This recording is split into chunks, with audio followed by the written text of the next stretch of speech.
অন্য ব্র্যান্ড কোনো কিছু ধরো ওলাটা চালিয়েছো ঠিক আছে, অন্য কোনো ব্র্যান্ড দেখেছো চালিয়েছো এরকম কিছু?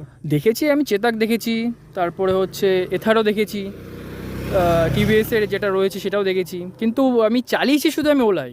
ওগুলো আমি চালানোর সেরকম সুযোগ পাইনি। সত্যি কথা বলতে আমার অন্য মডেলগুলো আমার সেরকম পছন্দ হয়নি। আমার এটার যে মডেল বা যে ফিচার্সগুলো যেগুলো রয়েছে সেগুলো আমার খুব পছন্দ হয়েছে, আর আমি সবসময় একটু ফিউচারিস্টিক জিনিস আমি পছন্দ করি।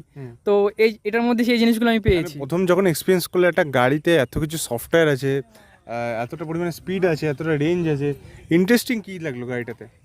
ইন্টারেস্টিং বলতে আমার ম্যাক্সিমাম যে আর তোমার ডিজিটাল কাছে বেস্ট কোনটা লেগেছে ফিচার্স ওয়াইজ, বা তোমার রেঞ্জ লেগেছে, কি লেগেছে তুমি সেটা একটু share ফিচার্স ওয়াইজ বলতে রেঞ্জ তো আছেই, তাছাড়া এর যে জিপিএস ট্র্যাকিং সিস্টেমটা রয়েছে, তারপরে এর যে ইসে রয়েছে বিভিন্ন রকমের যে হিল হোল্ড রয়েছে সিস্টেম রয়েছে, বা স্কুটিতে যেগুলো আমরা পাই না নর্মালি সেগুলো আমরা অনেক কিছুই পাচ্ছি।